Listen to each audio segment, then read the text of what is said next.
Stellaris. It's a game that I've been meaning to talk about in depth for some time now, but one which I inevitably keep putting off.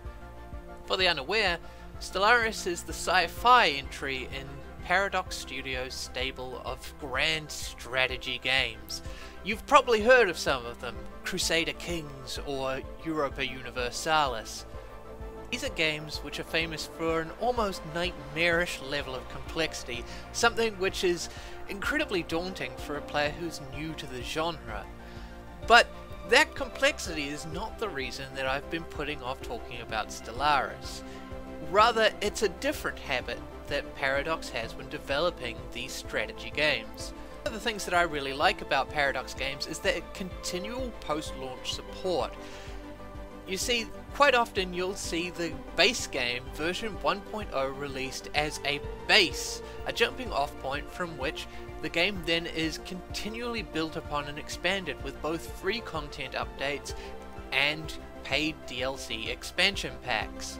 When it comes to longevity, that's a great thing, but it also does mean that quite often the 1.0 release feels like it's a very lackluster affair waiting to be built upon, and it makes criticizing the game incredibly difficult because is this shallow system here which is just so boring and flat?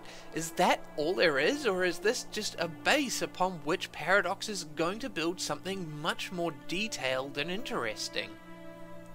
I'm sure you can understand how this could be a problem if you're trying to give some sort of in-depth review, and really the only consistent thing that you can rely upon with one of these Paradox games is that it's going to change at some point. And in a way, that's why I'm choosing to talk about this game now, rather than wait until we have a much more fleshed out and interesting package to talk about. You see, recently there's been a lot of review bombing going on with Stellaris, and that is in response to some changes that the devs chose to make in the 2.0 patch. You see, when Stellaris launched in 1.0, it had 3 different FTL types that you could choose between for your particular empire, and each of these had different mechanics. However, what this created was a situation in which a lot of the game's strategy was removed by virtue of this system and how it interacted with others, and the devs realizing that moving forward they were going to have a very difficult time implementing new features due to the limitations put in place by these FTL systems, chose to remove them. It's a decision which ultimately I agree with. That's a bias that you're going to have to be aware of moving forward through this video. Now, there is an entire other conversation that you could have over whether or not it is fair to the consumer for Paradox to change their product in a radical way from what they may have bought in the first place. However, in Paradox's defense, they enable a option which allows you to revert your copy of the game to any previous version if you dislike any changes that they happen to make. This means that if I didn't like 2.0, I could revert to 1.9, in which the 3 FTL options are still intact, or I could revert all the way back to the unbalanced mess that was the 1.0 release. But what this video is really about is addressing the review bomb. There's quite the simple fact that reviews should be something which is useful to others and helping them make an informed purchasing choice, and a lot of these negative reviews don't help. They're there to probably attempt to punish Paradox for what they perceive as this great slight in taking away the thing that they happen to enjoy in the game. However, the only valid information that comes out of these negative reviews would be to say that anyone purchasing the game should be aware that changes, sometimes large-scale changes, can occur within the game, and that maybe what you're buying today won't be what you have at the end of next year or further on into the future. Which, to be fair, is kind of Paradox's business model, and something that you need to be aware of before buying any of their games. Their games change over time. That's one of the many reasons that people buy the things in the first place. Hell, it's the reason that I buy their games in the first place. So, without further ado, let's get into this thing. Let's talk about the State of Stellaris and help you possibly make a decision over whether or not it's worth investing your time and money into. So the first question to ask might be, how does this stack up compared to other Paradox Grand Strategy games like Crusader Kings? And the answer is, it's really no comparison. Crusader Kings and Europa Universalis have had so much development over the years that they are far deeper and more complex than Stellaris is at this point. And if you are already a fan of Grand Strategy, then maybe you might want to put off Stellaris until it's had a chance to develop some of its definitely lacking features. However, if you're a new player to this sort of genre, then you might want to go with Stellaris over the older games, because those games have so much complexity and such awful tutorials that it can be incredibly daunting to try and get into the genre in the first place. After all, there's nothing more daunting than being thrown into the middle of a historical campaign with no idea how any of the systems work or interact with one another, and just told to deal with it, basically. The first thing that greets you upon starting up a game of Stellaris is this, the Empire Selection menu, and it makes this game so much more accessible than other Paradox Grand Strategy games by the simple virtue of the fact that you get an oversight of a pre-existing empire and the chance, which I would highly recommend that you do, to create your own.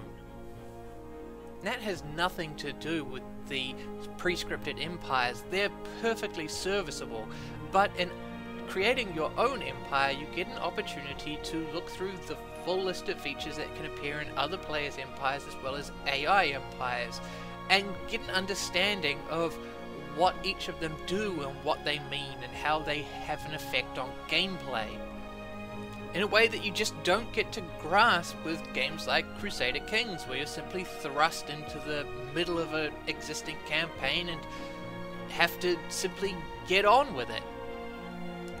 And if you're anything like me, you'll find it's a whole lot more immersive to come up with your own civilization and their stories, so that you can roleplay them and really get stuck in a way that you can't when you've got someone else's preconceived notions of what their alien race are. In this case, it's something that really feels like it can be your own, and I think that that's great. However, there are a number of problems that I have with the empire creation system, and that is the fact that it is rather limited. There are very few options here that allow you to mechanically differentiate your empire. You'll get minor bonuses to research or unity production, mineral production, energy production, but very, very few options that will really cause any mechanical changes which are going to make you have to consider different strategies or playstyles going into the actual game. Now, since Stellaris has come out, there has been an increase in the number of unique playstyles. You have the ability to play wide or tall empires. You have the options to create life-seeded or synthetic empires, which play differently from your standard bare bones empires. But in so many ways, the customization options feel like they're lacking, or that they're just minor statistical bonuses and not anything that really mechanically differentiates. Too much flavor, not enough substance. Allow me to give you an example. If you were to choose a mammalian species for your empire, then your species has sexual reproduction, something that I'm sure you're all familiar with. However, if you choose a fungoid species, you have asexual reproduction. And that might seem like it's really cool. There are different reproductive strategies in the game. Awesome. However, these are pure flavor and have no mechanical differentiation between them. And it's a shame, because it could have been a way to customize your empires even further. You could have different population growth mechanics tied to these, and as you combine them with different types of government systems such as democratic or oligarchic or imperial, you would have infinite permutations that you could have that would lead you to so many different empires with different play styles. But you don't. You just get sort of a box that you might even miss. You might even not notice the fact that your entire species is asexual, that it only has one gender. Why not let my aliens be completely alien? Give me more options. Give me the option of having asexual reproduction on a mammalian species, or some sort of weird alien reproductive strategy that's complete science fiction. Why not? It's a science fiction game, and like I said, combining these mechanical differences, even if they're only small and affecting a single area of the game, such as population growth mechanics, in combination with other mechanical changes introduced in empire creation, you could have many different permutations and unique empires, something which is just lacking from the current game. And this is just an example of how it can be difficult to talk about a Paradox game, because is this all we've got, or are the devs already planning to overhaul the system or introduce new things slowly over time that will generally improve it? We've already seen the introduction of things like life-seeded or synthetic empires, which do give you different empires with different playstyles, and that's great. So we can live in hope, I suppose, but we have to talk about what's there now, and it could be a lot better. There is, however, one area which I'm more than happy to praise, and that is the Galaxy Creation menu, which has come leaps and bounds from where it was previously. This menu is great not just because it lets you customize your galaxy in various ways. You can choose the shape and size of the thing and the number of empires there are and how difficult those empires will be. But there are also non-difficulty related changes that you can make. You can change the number of habitable planets in the galaxy, or you can change the tech costs for research, meaning that you can have a much faster paced game if you happen to choose that. I personally find that often by the mid game I am sitting on my hands waiting for certain techs to become available so that I can start, doing more with my empire than I would in a standard game, and having the option to lower that tech so that I can get it earlier really makes the game feel a lot better for me, being fast-paced with a lot less downtime. And I think that that's a great way to customize your game, having not just a difficulty slider that, can go from easy to hard. And it's one section that I'm totally willing to praise, and I can't really think of anything in here currently that I would want to change. The early game of Stellaris is perhaps its strongest part. There have been several expansions already which focus on exploration, expansion, and just general things to discover. It's also better than the early game in most other Paradox strategy titles, as it doesn't simply dump a whole bunch of information on you, and it actually has a functional tutorial, one which will take you step by step through the game and help you to learn it, unlike a lot of other titles that Paradox has put out.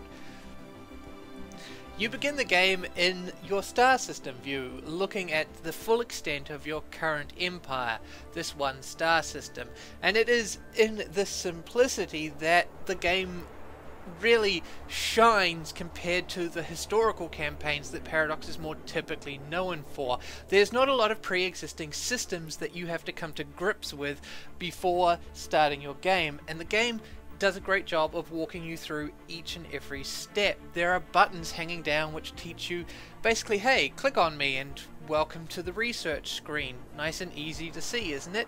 There are buttons you can click on like your home planet, which will give you a basic overview of the planet and the resources it produces. and becomes very easy for you to quickly come to grips with all of these features within this limited area that you're originally introduced to before you move on to the obviously more complex view of the galaxy screen. Now the galaxy screen is where you'll be spending most of your time when you're playing the game. However, it too is reasonably simple from your starting position. You don't control any vast amount of resources, and there are no icons on this map. It's all grayed out, which keeps you focused on the immediate area and gives you a chance to learn about things as you discover them in game. Even the hyperlane networks are grayed out so that you have to explore, which really helps focus in on that major aspect of any 4X strategy game: exploration. And exploration is definitely a strength, with so many things to discover from a variety of spaceborne life forms, both passive and aggressive, including gigantic leviathans, which are a real danger for a beginner empire if they were to encounter them.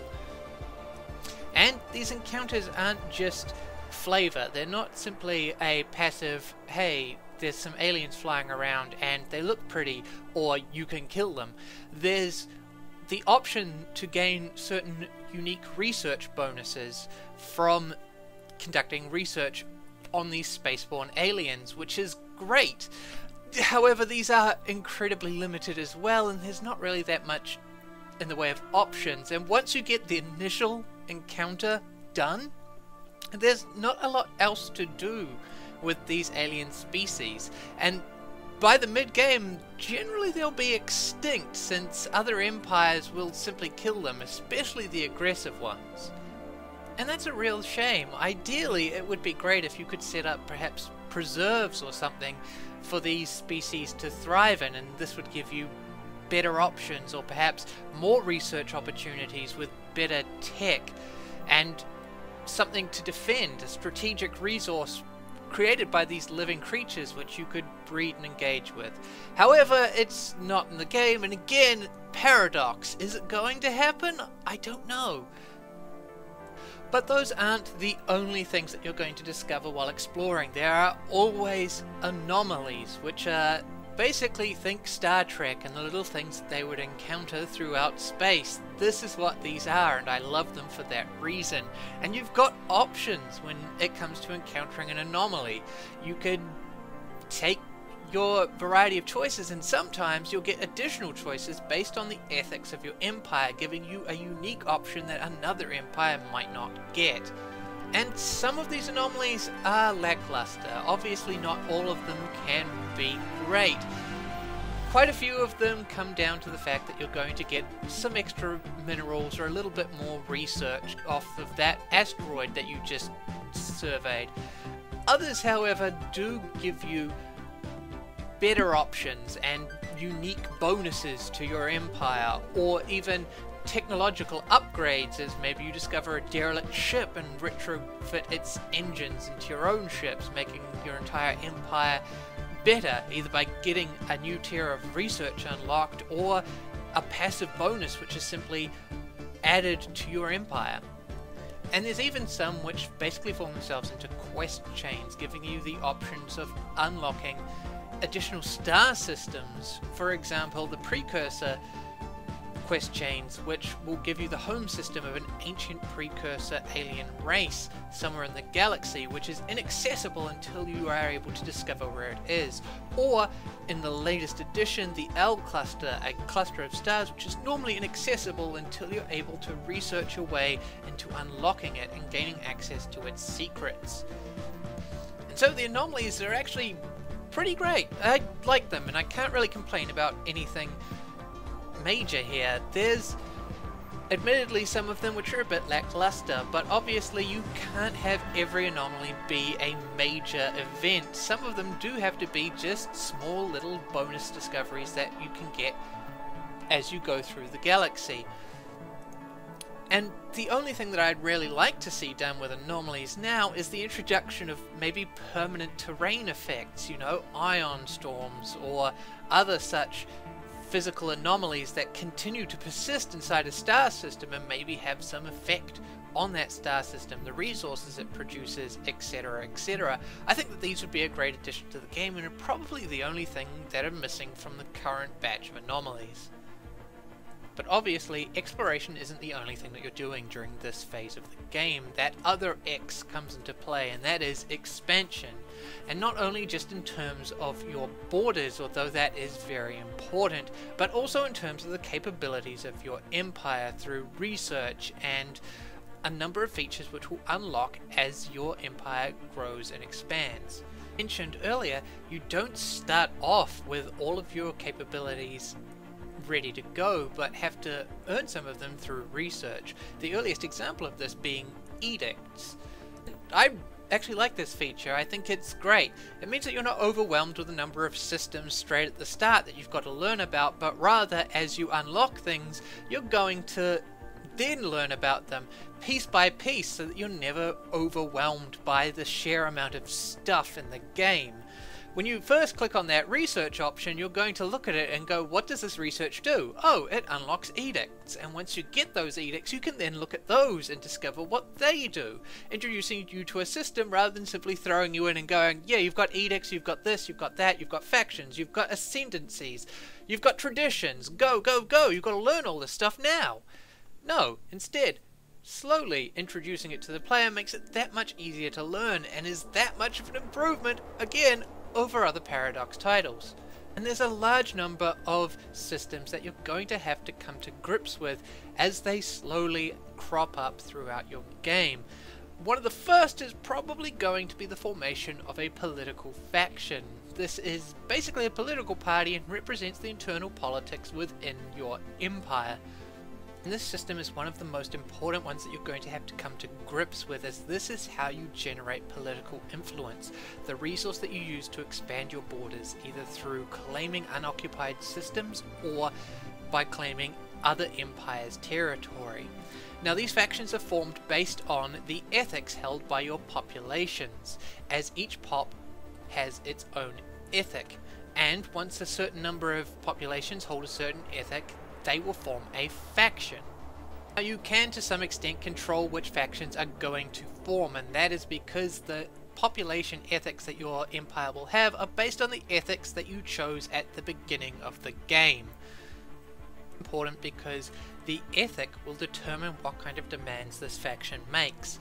When this faction makes a demand, you can fulfill that demand in order to increase the faction's overall happiness, and that's something that you're really going to want to do, as a happier faction will produce more influence. In addition, populations belonging to that faction will have their happiness increased, which causes them to produce more resources, which is another bonus. As such, it's generally in your best interest to have happy factions. However, this whole thing probably sounds better on paper than it is in the actual game. You see, the ethics that you chose at the beginning of the game are going to determine how your empire is set up. If you chose to be an egalitarian empire, you will already have egalitarian policies and laws when you start the game. As such, when an egalitarian faction forms inside your empire, they will already be pretty damn happy because you've already fulfilled all of their requirements without doing anything. And generally, because you've chosen your ethics based on what playstyle you're going to have going into the game, for example, if you had chosen the materialist ethic, you're probably going to be focusing on research quite heavily, since the materialist ethic gives you better research bonuses. This means that ultimately, the factions that form within your empire are ones that are going to match up with your playstyle already, which means that you could ultimately ignore them pretty handily, really, through most of the game, making only minor tweaks and occasionally checking in on them. It's not some deep system that requires constant attention or thought or planning. It just sort of works. It doesn't require any sort of thought on your part. However, as you expand your empire and maybe pick up some other species which happen to hold different ethics, there's a chance that you will end up with factions which oppose one another. For example, spiritualists and materialists are generally opposed in the things that they want. The materialists, for instance, love robots and will be unhappy if you don't have some advanced AIs in your empire. However, the spiritualists hate robots and see them as soulless automatons who are blasphemy against their beliefs and will want you to have them destroyed. You can only please one faction, obviously, with this. And you might be thinking, okay, here comes a chance for me to balance my factions against one another. Maybe sort of find a way to make the spiritualists happy, but also make the materialists happy as well, a balancing act, some sort of challenge with the system. The problem is that this is ultimately punished because two sort of moderately happy factions produce a lot less resources than one very happy faction. So you're always going to end up favoring one of them over the other, and generally that's going to be the faction that is the largest, the one probably that your empire started with you ultimately taking actions to probably suppress the other faction. And this is my main problem with the faction system. It's something which should be important. It should be something that you can engage with throughout the game, and it should maybe force you to change the way that you're playing things as political opinions within the empire grow in response to various different events, both internal and external. However, it's just not there, and I feel like this is the first pass at this sort of system as it was introduced during the Utopia expansion, and wasn't something that was in the base game and has since been refined, but rather this is a first attempt, and we're going to have to wait for a future expansion for Paradox to give this a second pass and bring it up to the standards that it really should be at already. One of the things that could certainly improve this system would be the addition of more factions, for example an abolitionist faction, which could occur within slave empires, or, as Paradox has promised to improve external diplomacy, perhaps have an abolitionist faction form within empires that neighbour slave empires, which then pushes them to use their diplomatic influence to push for abolition within that empire. That could be something exciting. You could have factions which are dedicated to becoming separatists. For example, if you conquer a faction which is super unhappy within your empire and all happen to live on one planet, they could form a separatist faction that wants to become its own empire. You could then negotiate terms, maybe making them a vassal of your larger empire, or something like that. You could also have a faction that might want to reclaim territory that you've lost in past wars. But one thing I would definitely want to see is hybrid factions. Why is it that a pop can only join one faction? Why isn't there some crossover between them? For example, you could have materialists who are also egalitarian and have crossover between them. The current materialist party wants to accumulate research and knowledge and make sure that your empire is the most technologically advanced in the galaxy. However, if you gave them a hybrid with the egalitarians, they would want to see that knowledge disseminated to make sure that any other empire in the galaxy is on equal footing in terms of research and technology, seeing this as a greater good to be spread and disseminated throughout the stars. You could do this with a lot of other factions. The xenophobe ethic currently gets, for example, an isolationist faction, and the militarist faction which forms is very expansionist, but by combining them together you could have, for example, a defense faction, one which cares mostly not about expanding its borders but securing those and locking them down and punishing anyone who dares to stray within your space. You could also combine that with a xenophile faction. For example, xenophilic militarists could be more interested in a peacekeeping approach and using their military force in order to enforce peace between different star nations. There's a lot of things that could be done here, and depending on your playstyle or how you might want to change up how things work within your empire as time advances and in response to different events within the galaxy, you could push maybe your militarists away from an expansionist faction and towards a more defensive one or a peacekeeping faction, and that way you can have more to do with this internal politics system than currently exists. You could have that balancing act between two opposing factions by maybe trying to shift the spiritualists who oppose your materialists into a more xenophile spiritualist faction, or some other spiritualist type faction, using your influence and spending that in order to maximize the happiness of all your populations and get the best bonuses for your civilization. That is, however, not the end of internal politics for your empire. What remains, however, is also incredibly lacking, and that is because it's just elections and they're not particularly exciting. Depending on what sort of authority type you selected during your empire creation, you're going to have elections at a rate of either regularly or never at the extreme ends.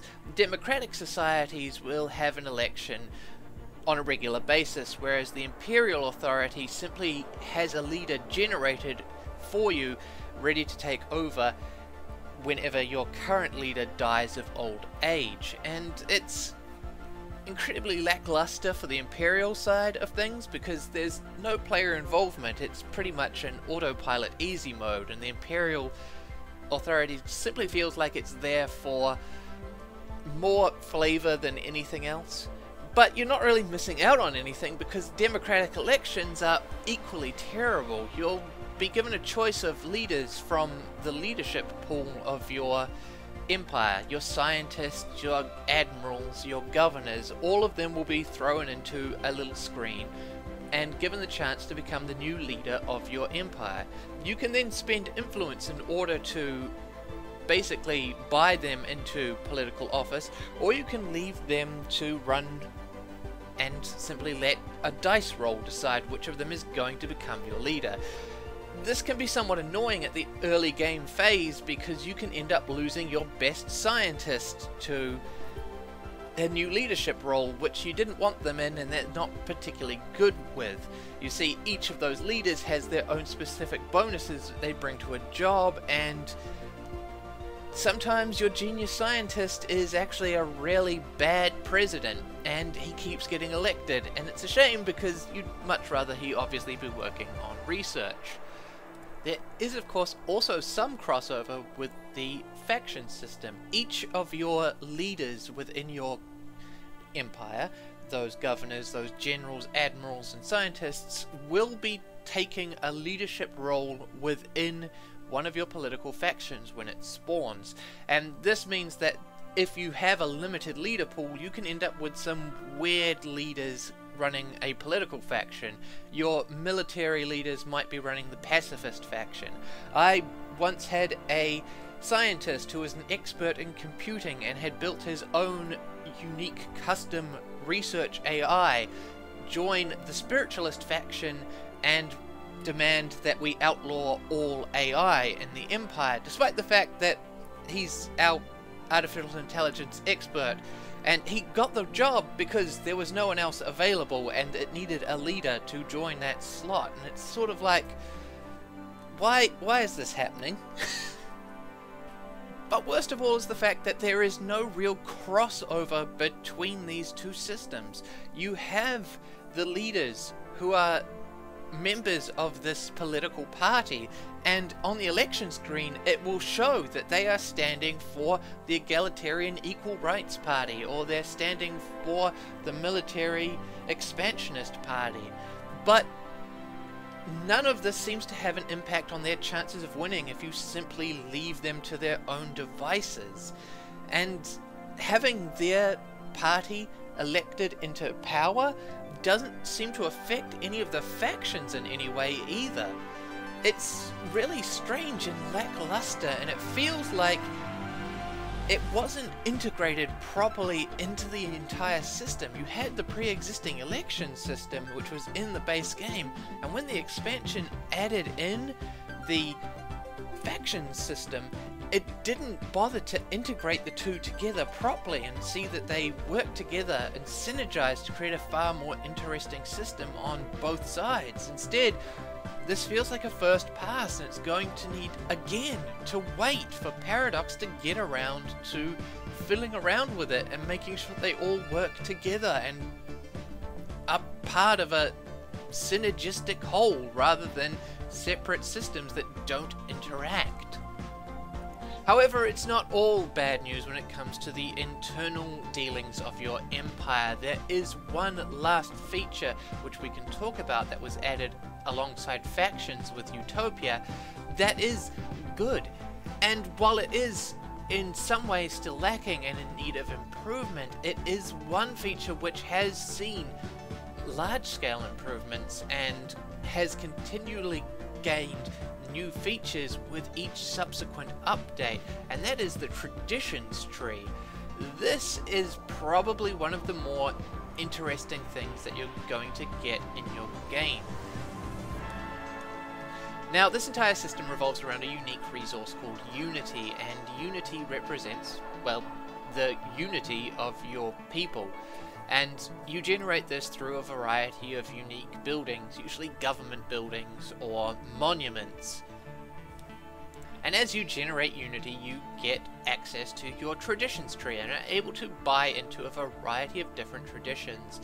By adopting a tradition, say harmony or diplomacy or supremacy, you gain a minor statistical bonus and can now start filling out the tree, with each of the traditions that you purchase causing your Unity cost for the next set of traditions to increase. This allows you to customize your empire in a variety of ways by pursuing different types of traditions, and it can be a very cool feature to sort of start off with. However, I did say that it was somewhat underdeveloped, and that is due to the fact that the traditions tree really doesn't have enough on it. If you've played the game at least once, you're probably going to be at a point where you can plan out your empire well enough that you will have all of the traditions before the end game rolls around. And so it really doesn't feel like it's giving you an opportunity to customize your empire. And that's true of all of the other empires out there. This could have been a great opportunity for you to customize and specialize your empire. However, by endgame, you're going to end up in a position where you're identical to everyone else. And if you've played Stellaris before, you're probably thinking, wait a minute, I'm pretty sure that they made certain changes so that certain incompatible traditions were changed out for compatible ones with different empire types. And that is true. Initially, every empire had an identical tradition tree, but recent updates have seen it changed out so that, for example, if you're an empire that can't engage in diplomacy or you're particularly bloodthirsty, the diplomacy tree is swapped out for you so that you no longer get those options.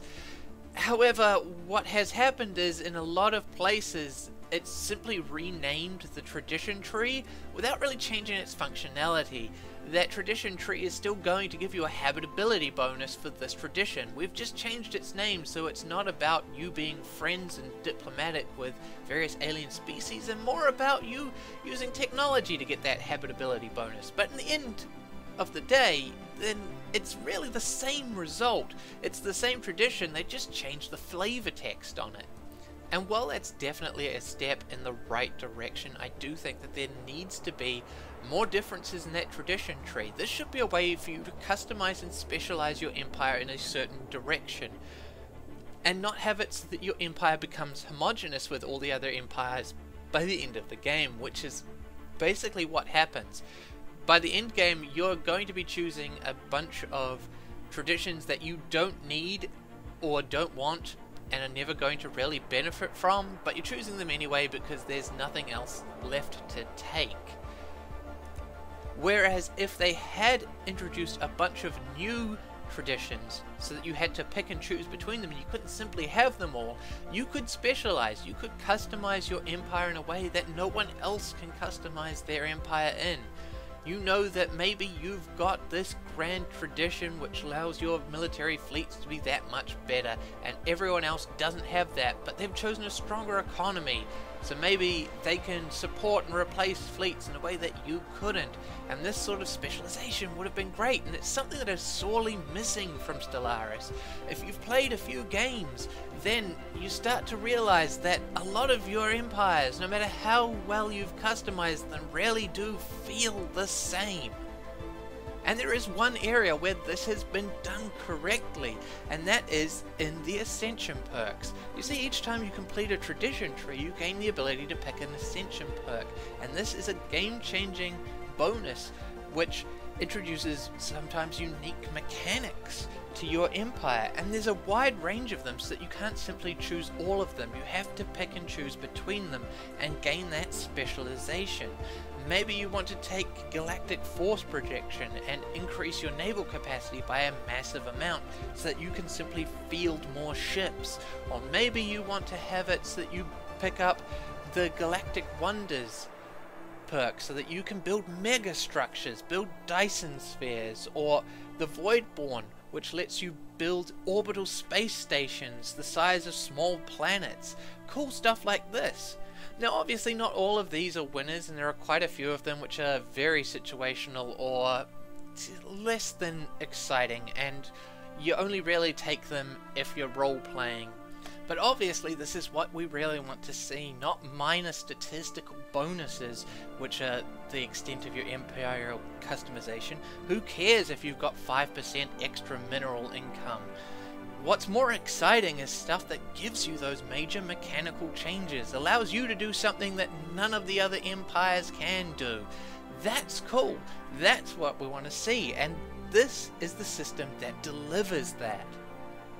And it helps that each expansion since the original Utopia DLC, which originally introduced Ascension perks, has included several new Ascensions which your empire can choose from, which means that Paradox is going to add more of these, and I think that that's great because this is one of those areas where you got that customization, as I said. But it would be nice if they would also go back and maybe give some love to those other systems which are a bit lacking, instead of just focusing on the Ascension perks. And so that probably doesn't sound all that great, but there is quite a bit of stuff going on with all of these systems, and there's a lot of them. So even with the limited interaction between these various different systems, there's still a lot here to learn and keep you occupied as you go through. And you can sort of understand the difficulty that you could have in trying to learn all of these systems when they're condensed down into an explanation like this. But throughout the game, these are introduced slowly, as I have said before, so that you're never quite so overwhelmed as it may seem with trying to talk about them all at once.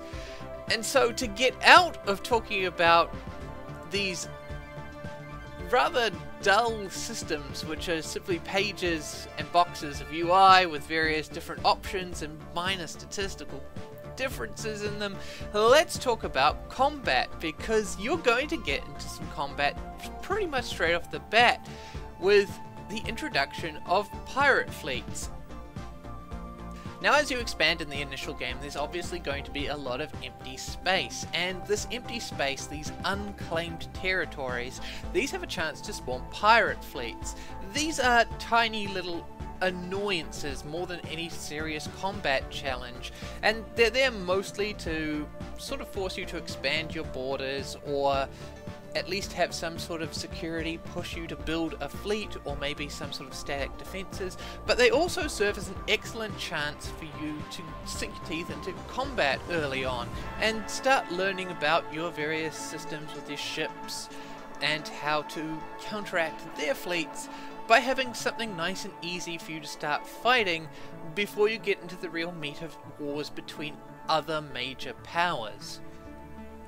And it is hugely important that you get to grips with combat, because in its current state, Stellaris is lacking in areas such as trade and diplomacy. Now these are the next big things that are going to be expanded upon in the future. Trade is what's coming next, but for right now, in the current version of the game, combat is your mainstay interaction with other empires, you've really got too weak a diplomacy to diplomatically engage with them. The trade system is underdeveloped, so that you're pretty much just going to be going to war with one another.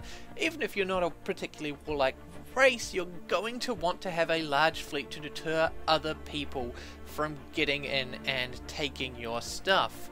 And so it becomes very important that you simply build as many ships as you can as quickly as possible, and the pirate fleets are going to encourage you to do this by constantly harassing you so that you are encouraged to build more ships. And yes, there is more to combat than simply having the largest fleet, obviously, but at this early point in the game, that's pretty much all there is to it. You don't have the tech or research to really customize your ships and have them specialize in destroying other types of ships necessarily. You're going to be very limited and probably only fielding bare bones basic corvettes, but it is important that you start building your fleet now, and the pirate system definitely encourages this, because this is a trap that many new players could potentially fall into, not having a strong fleet and therefore not being able to build up something significant by the time they encounter an alien empire, one that most certainly will have invested a lot of its economy into warships, depending on which difficulty you happen to be playing the game on. As for the actual combat itself, it's incredibly basic. You're really only controlling where your fleets go, and at this early point in the game you've only got one set of warships. You send them into battle and then you leave them to do their stuff, and this is pretty much commonplace for a Paradox game. They tend to abstract that combat, and that means that you're more focused on a general overview, a running of the empire at the top level, rather than micromanaging your individual warships, and that can mean that the game feels a bit lacking at this particular point, at this particular phase in the game, when it comes to combat and war, especially considering that it is lacking in so many other areas at this time. The war system really is the most well-developed feature of the game, and until we get those trade systems, which hopefully we will by the end of this year, we really don't have too much to do outside of that, and that can leave this battle system and feeling very inadequate. But we'll delve deeper into how combat works and the general intricacies of it more when we reach the middle phase of the game. And by this point in the game, we may well be coming towards the end of our expansion phase. We've probably discovered some interesting galactic features, maybe some wormholes that connect to a distant part of the galaxy, expanding the reach of our empire. Maybe we've discovered a pulsar, a star system which nullifies the shields of any ships that come through it, maybe giving us a tactical advantage if it happens to form a choke point. We found one of the unique star systems that exist in the game, which is scattered throughout various different spaces and contain interesting events that can occur. We've possibly discovered some strategic resources, little unique resources which give you minor statistical bonuses to particular stats if you happen to have them. For example, extra food production, or maybe extra energy weapon damage. Long story short, the exploration phase of the game is just good, and that's to be expected considering the fact that it's had a lot of work done to it. It was already pretty good when you first got into the game, but it's since then had expansions which have focused on it, and that really gives me hope for where the game is going and how the other systems will ultimately, I hope, be built upon to a point where they are up to a similar standard and are equally enjoyable. Saying all this nice stuff right now because as we wrap up this section on the early game, we're coming to another feature which is just unfortunately lacking. And again, as with any Paradox game, you've got to wonder, is it going to get any better? We can only hope so, and that feature is First Contact. I've left this section towards the end of the early game because I consider the end of the early game to be when the expansion phase ends and everyone is kind of locked into their established borders, and you begin to interact with other major empires throughout the galaxy. People may consider this at particular dates within the game. However, the game has various different settings that you can tweak, which are going to change how quickly your expansion phase lasts. You could reduce the number of empires so that contact comes a lot later, or you could speed up the amount of research and tech that you get so that this phase goes a lot quicker and you've got more technologies earlier, or crises occur earlier. So really, mid-game doesn't really have a fixed point. It depends on how you're playing the game, and that's why I consider it when you're locked down, the end of the expansion phase. So First Contact itself is incredibly simple. It is the most bare bones thing you can imagine. You come into contact with a alien civilization when you encounter their borders, or for example one of their ships might come into your space, and then you get a pop-up message which tells you how would you like to respond to this new empire. You're given 3 choices based on your ethics, and none of these do anything. It's basically just an acknowledgement that you've received contact.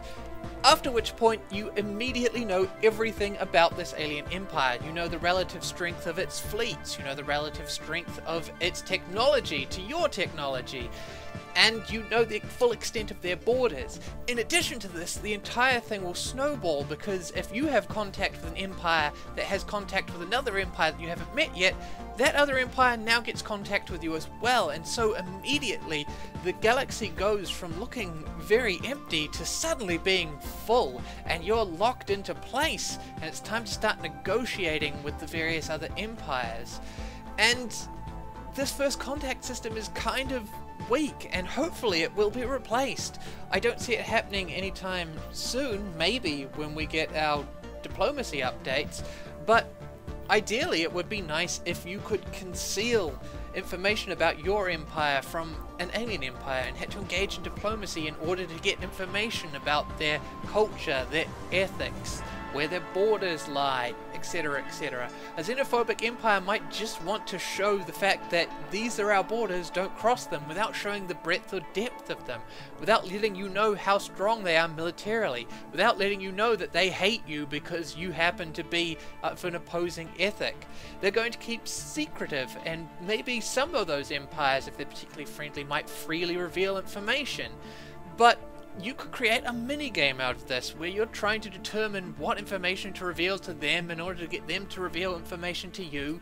Maybe you reveal the fact that you're xenophilic and that you love aliens, and they act with disgust, and you realize, oh no, they're xenophobes.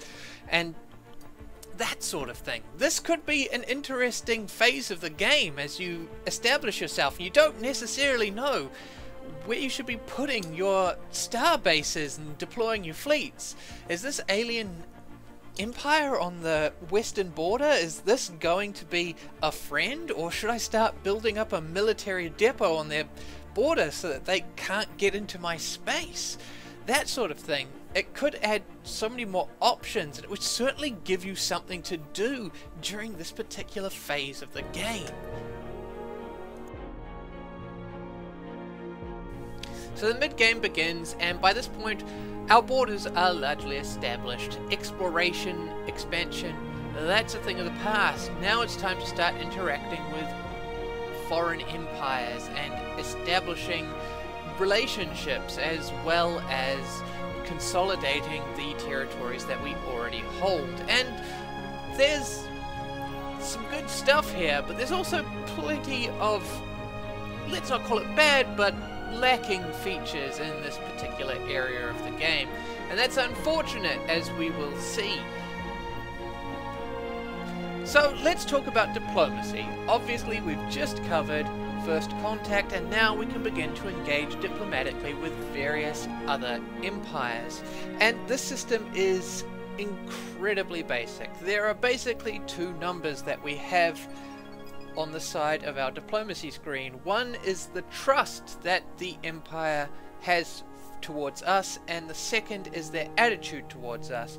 Trust is generated based on diplomatic agreements like non-aggression pacts or trade deals, and will slowly tick up over time while these agreements are in place. It will also slowly go down over time if there are no such agreements in place. And it's pretty basic, really. It's a shame that there's not really more ways that you could generate trust. Maybe by simply not attacking anyone, they'll have gradually come to view you with a moderate amount of trust, and it could tend upwards or downwards depending on whether or not you're a neutral, friendly, or aggressive empire on the borders. But no, it's based on agreements, and that trust then modifies, or is one of the factors that modifies, the overall attitude that the empire will have towards you. And this attitude number is sort of the biggest deal when it comes to diplomacy. It's modified by a number of factors such as your ethics, border frictions, things like that. So if you happen to be a materialist and someone has an opposing ethic to you, like spiritualists, they're going to dislike you. If they're a xenophobe, they're going to dislike everyone. But more so if you happen to have an opposing ethic like xenophile. This often means that you end up in a situation in which you cannot engage in any form of diplomacy simply because you're an incompatible empire. No matter what you do, their opinion of you is always going to be too low for you to engage in any way that is significant. And that can be terrible because it means that no matter what you do, this branch of the game is closed off to you. I've had quite a few games where I'll end up being surrounded by 3 hostile empires, and the only way that you could really improve their attitude towards you is to give them freebies, send them gifts, but this is never enough to really lift their attitude above a certain point that you can get into a diplomatic arrangement with them and start to build trust with them. So no matter what you do, they're always going to hate you. They're always going to be your enemy. And it makes an incredibly limiting feature here. Diplomacy is practically non-existent. Half the time you will end up playing through the game without bothering to engage in it at all.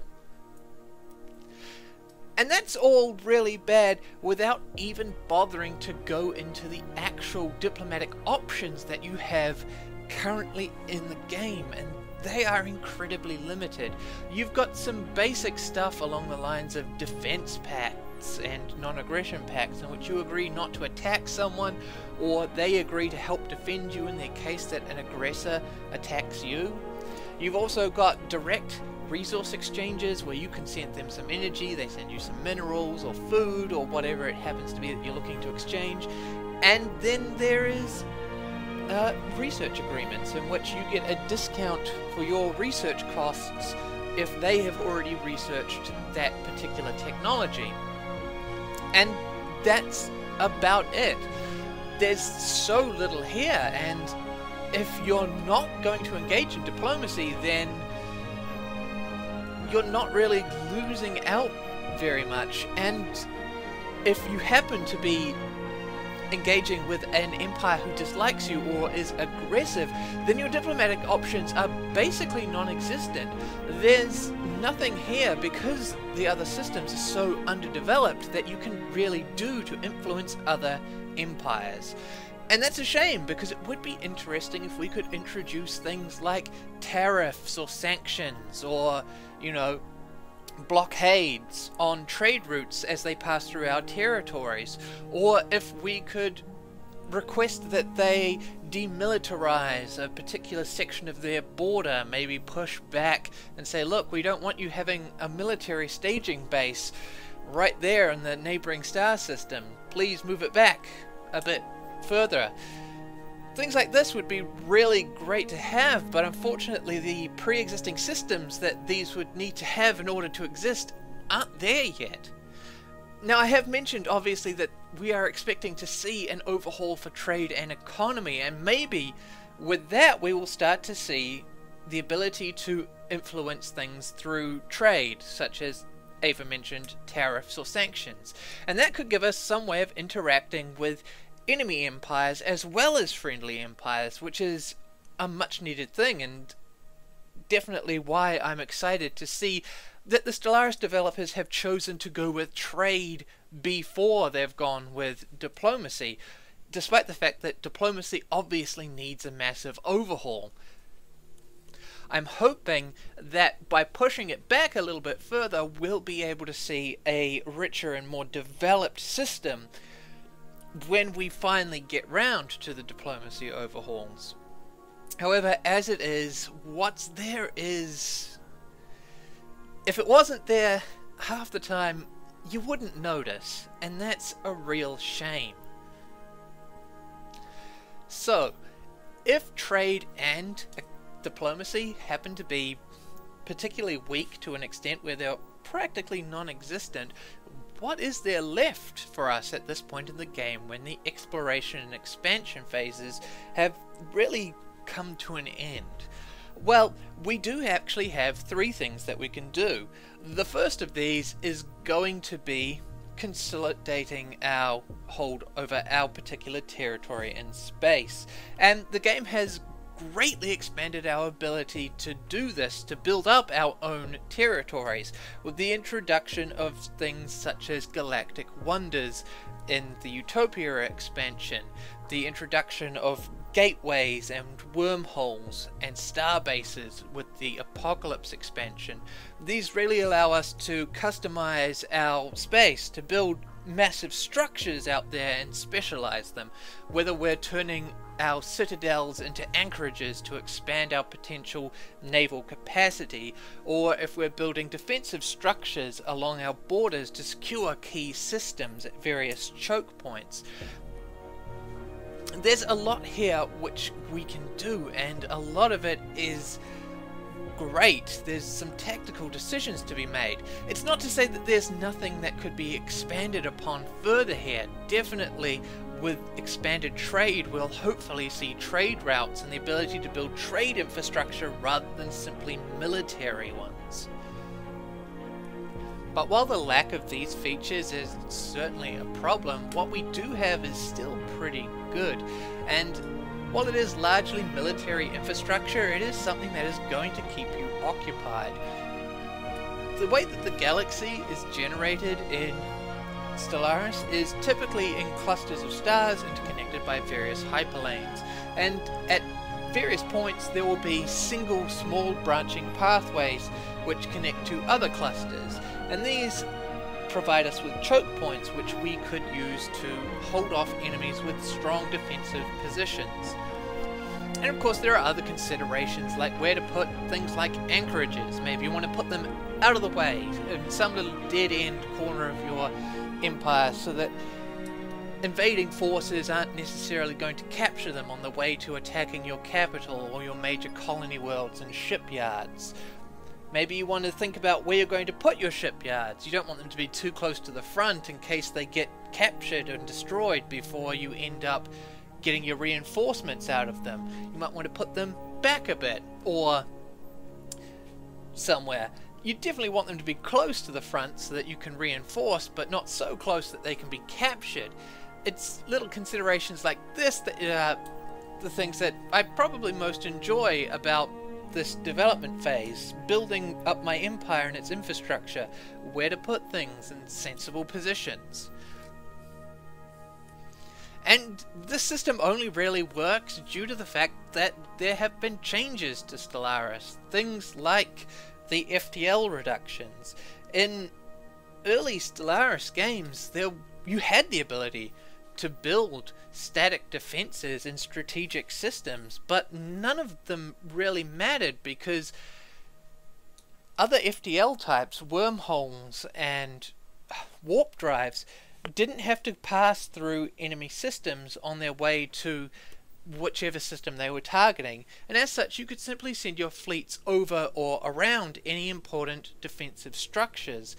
This meant that you could attack literally anywhere and defenses didn't matter, and you ended up in a situation in which wars became very dull. They were simply you slamming your fleet into the enemy fleet into a single battle, where whoever won had effectively won a massive intergalactic war, And you ended up in a situation where you were going to war with someone who controlled a quarter of the galaxy, and the entire war was over in a couple of minutes. It was terrible. And perhaps worse than that was the fact that we were entirely missing a massive section of the game, the ability to really build up your home space, to build buildings out amongst the stars, things that weren't just plain old mining stations or research satellites. It was something that was missing and you didn't even realize it, but none of these things, of course, would be important under a system in which you can just bypass defenses and attack anything in one go.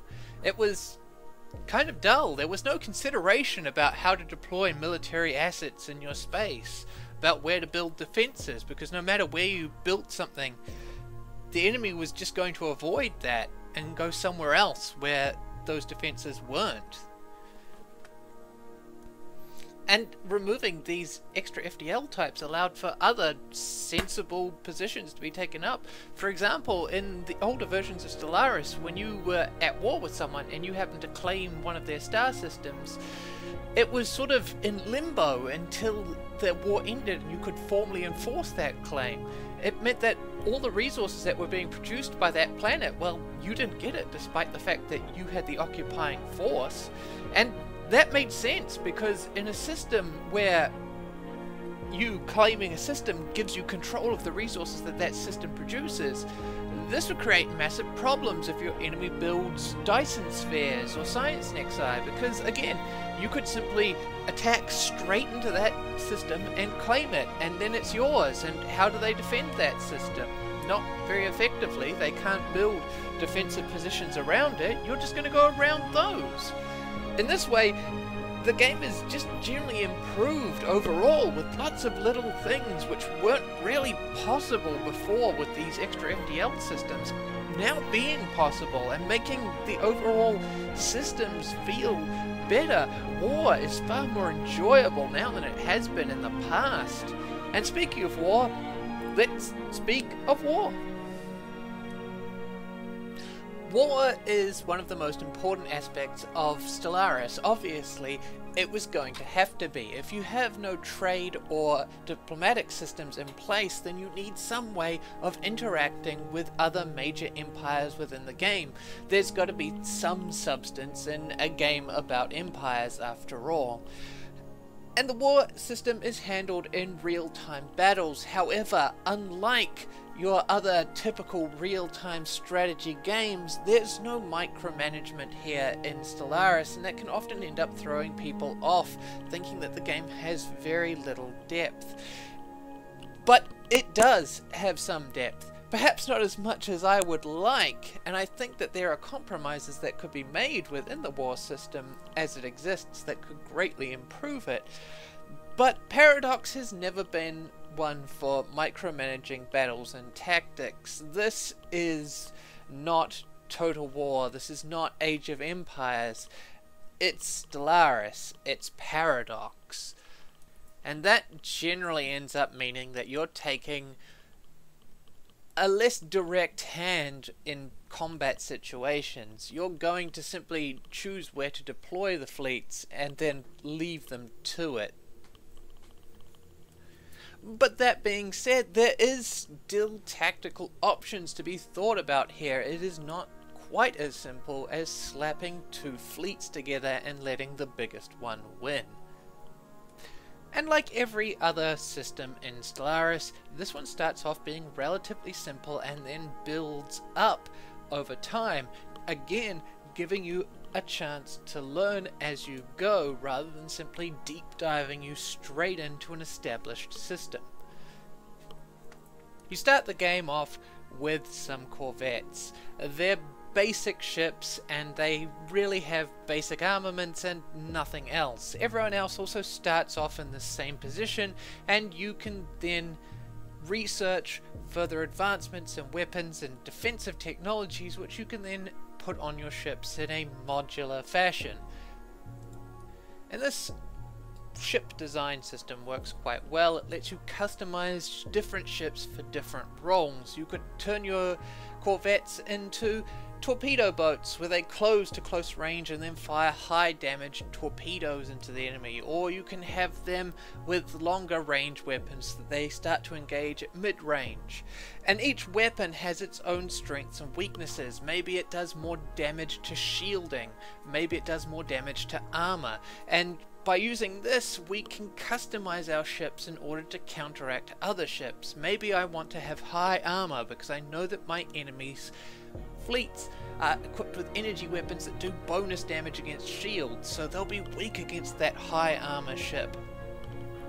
Or perhaps they've got armor piercing rounds, so I would like to rather have high shields to counteract that, and so on and so forth.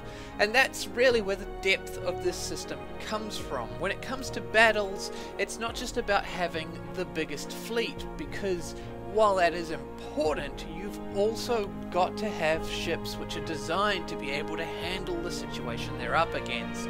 If your ships aren't equipped to handle a specific situation, they'll lose quite handily to a fleet which is designed to hard counter yours.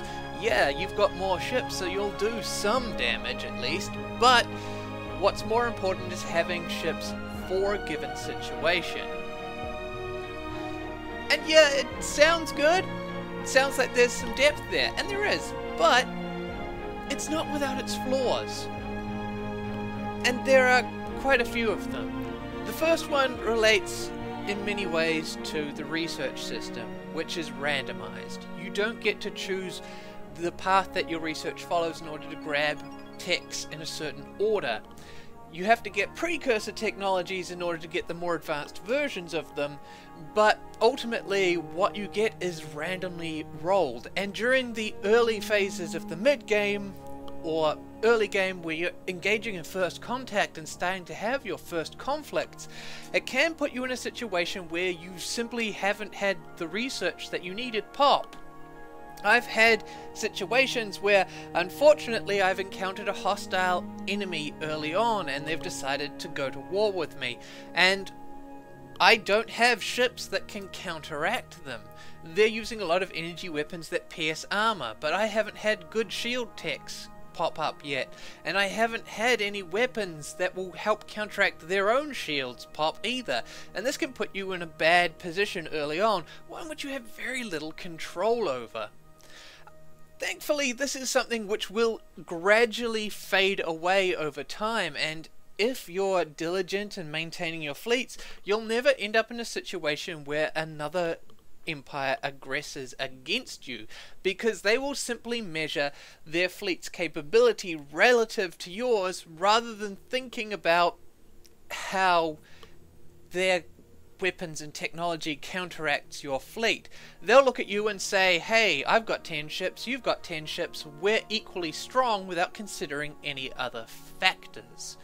And so this problem sort of has a solution to it, but unfortunately it can also put you in a situation where you're sitting on your hands.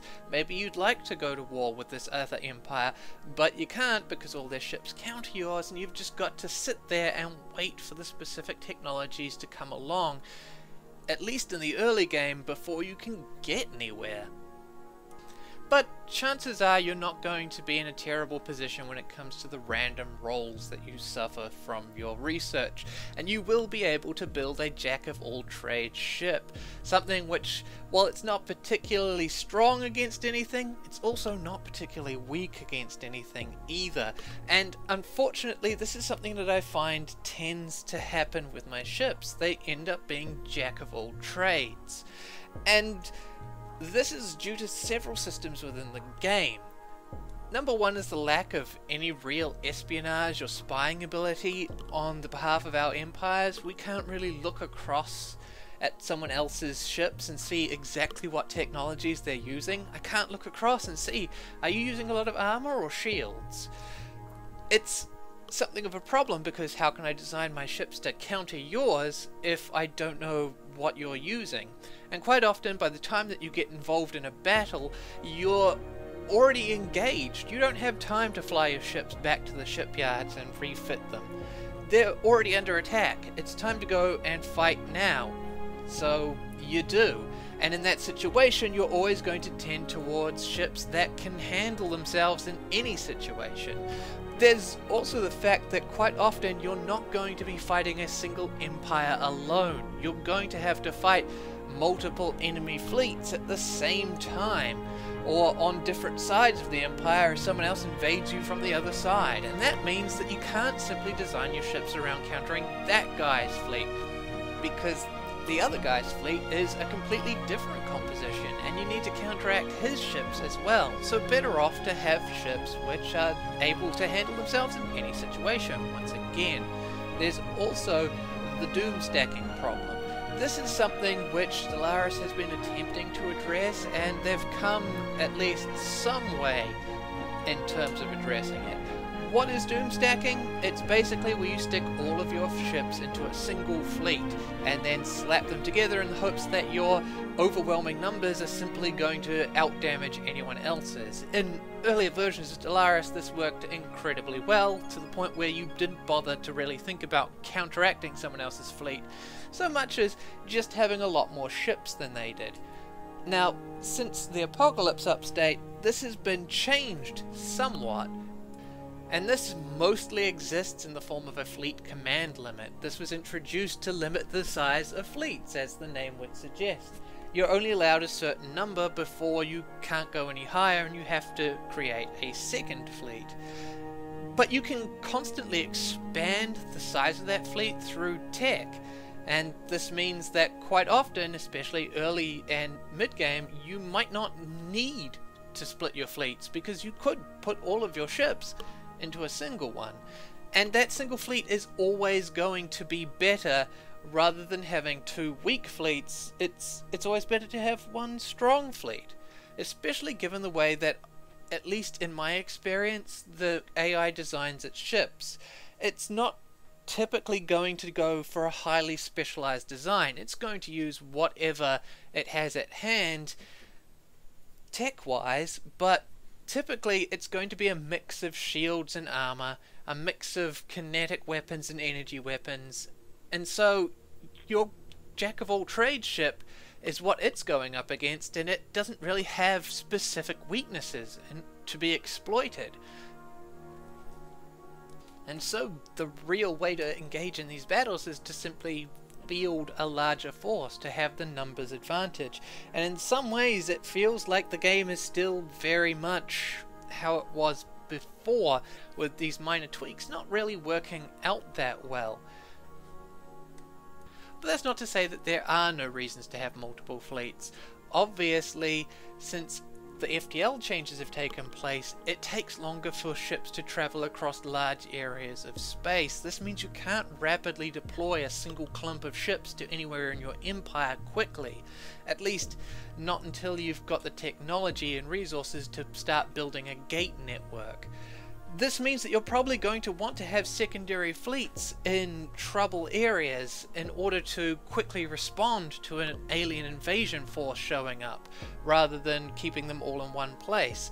And that's certainly good, but again, when it comes to the AI and the way that they behave, they tend to use those jack-of-all-trades ships, which means no easy counter, and they tend to send all of their ships into one big clump anyway. Quite often you'll see them send a massive stack of fleets into a single area, which means that you've got to respond by sending a single clump of fleets also into that area.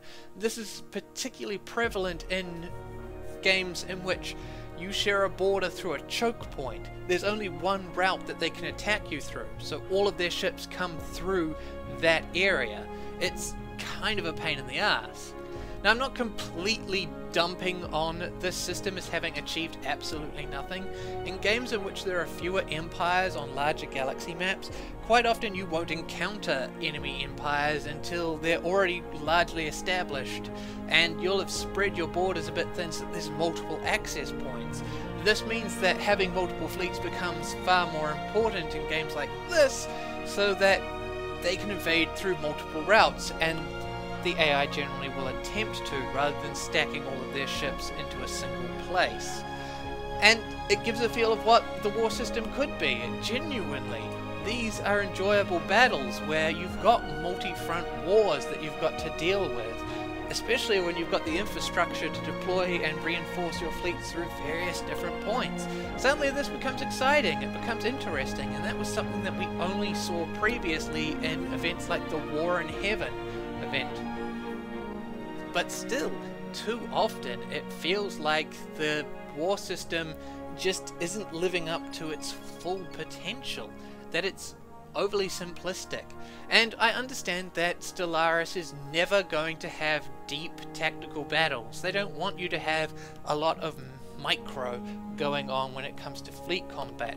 You're a administrator of a massive empire and you're making large macro decisions rather than micro ones in order to influence that empire and its strengths. But there is still stuff that could be done here that would make the game more interesting, particularly when it comes to war. For one thing, I'd love there to be more ship classes. In the current system, ships are simply upgraded sizes of different ships. You can have your corvettes, and then you get destroyers, which at least have different capabilities. They're larger and they can serve as picket ships with flak defense to shoot down missiles. That's nice. But then you get cruisers, which can also do point defense, but they can also just be missile boats if you really wanted them to. And then there's battleships, which are just even bigger ships again, finally ramping up to Titans, who are, again, just bigger ships. What I feel the game really needs is different ships with different utilities.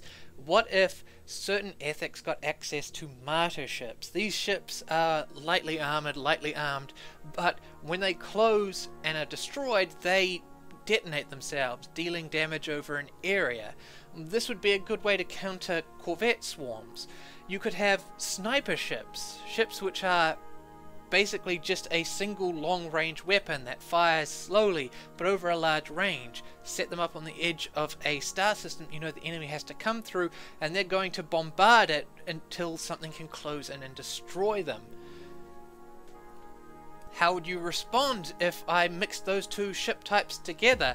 You've got a series of long-range ships which you really need to get the fast-moving corvettes to close in on before they tear your battleships apart through a long-range bombardment. But in between you and those ships are a series of martyr ships which are going to detonate themselves on the corvettes, ripping them apart as they try to close. Maybe you need to switch it up. Maybe you need to respond to this fleet with your own long-range bombardment to clear out the martyr ships in between you and their sniping ships before you can get in. You can't just send any old fleet into this situation without you suffering massive casualties. That's the sort of combat situations that I'd like to see. And this, I think, would really help you have multiple fleets earlier on, as you can no longer simply have any fleet deal with any battle, and that's something that Stellaris needs. Currently, the second fleet and the first fleet, I can send them both in to the same fleet engagement, and I will. If you present me with situations where maybe the first fleet is not well suited to this particular battle because of its ship composition, then maybe I've got to design a fleet for those specific situations. And if you tie these new ship types to different ethics, it gives us a way of customizing our empires, meaning that if I'm going to war against those spiritualists, I know that they're fanatics and that they're willing to risk the lives of their citizens in suicidal attacks, so I've got to adopt different tactics to deal with them than I would with the militarists on the other side of me. You could even tie these tactical decisions into social decisions within the Empire, giving those systems overlap. Maybe only fanatic spiritualists and fanatic purifiers can get access to martyr ships, since they're the only people who would be willing to kill themselves during a combat engagement in order to damage their enemies rather than through more traditional warfare. And maybe I, as an egalitarian empire, could get access to those ships if I used robots. They're AIs who are designed specifically to do this particular task. So it's not an ethical dilemma for my people anymore, and we too can use this particular ship class. But then our AIs develop sentience, and now I've got to choose between giving them AI rights. But if I do give them the AI rights, then I lose this tactical option during my military campaigns. And suddenly there's a pro and a con to weigh up between making the social decision and the impact that it will have, positive and negative, on my empire. If I give them rights, then the AIs will never rebel against me and will become a stable part of the empire. But if I do give them rights, then I lose access to a tactical option that maybe I want to use during future wars. That's a consideration that's just not there in the current game, and I think that systems like this would greatly enhance Stellaris' overall experience. And of course, there's other areas which we can apply this to as well. I'm a big fan of the Age of Empires series. I play a lot of Age of Empires 2 still, and one of the tactics that is available to you are trash units. These are economically cheap units which can be produced en masse that happen to trade well against some heavier type units. For example, pikemen in Age of Empires 2 trade well against cavalry. Cavalry are expensive and generally a powerful unit, but pikes, although cheap, will trade well against them. They're probably going to lose in a one-on-one fight, but when it comes to the economic output, I can produce a lot more pikemen than you can produce cavalry in any given game, and this gives me an opportunity to perhaps recover my economy during a fight, which is something which is missing from Stellaris. Quite often, small empires are simply done. There's no way for them to stand up against a larger empire should it turn around and decide that it would like to conquer them. What can they do? They're economically weaker because they generally have less planets and less developed infrastructure. They are militarily weaker because they have less ships, so they have no real options for how they can stop an invasion of their worlds. Through the introduction of trash units, there's a good possibility that they could build a lot of cheap units which happen to trade particularly well against the enemy's larger units. You're going to be thinking twice about attacking that tiny little state over there on that corner of the galaxy if potentially you could lose half your fleet doing it. It's no skin off their nose because they've got so much to lose and such a lot more to gain than you do in going to war with them. And it would give economically underwhelming empires at least a tactical option. It would give you something else to consider when it comes to military conquests for your gigantic empire, if you don't simply know that, hey, look, that guy, he's weaker than me, so I'll win this battle guaranteed. There's no consideration about it. I want those planets and I'm going to take them. And that is the war system. It's serviceable, and in some cases it can be brilliant, but those flashes of brilliance are unfortunately too few and far between, although they do give me some hope that the system can be built up to an extent where it becomes great. And I think that for that to happen, we need to see more ships. I need to really start considering the compositions of my fleets rather than simply their armaments. I'd love to see different ship classes which are unique to different ethoses so that we can have to consider how we respond to a specific empire, and rather than having all jack-of-all-trades ships, so that we can have tactical options available to smaller, weaker empires that can make it costly for a larger empire to invade them, thus maybe giving them a chance to build themselves up if they happen to get caught between larger empires, so that there can be power shifts in galactic power structures. As it is currently, you get an empire, it gets bigger, it's the strongest in the region, and it will never be the weakest in the region unless someone who is even stronger comes in and conquers them. There's no chance that the weaker, smaller empire will gradually rise up and take over. It's impossible, and the war system could be improved to let this happen.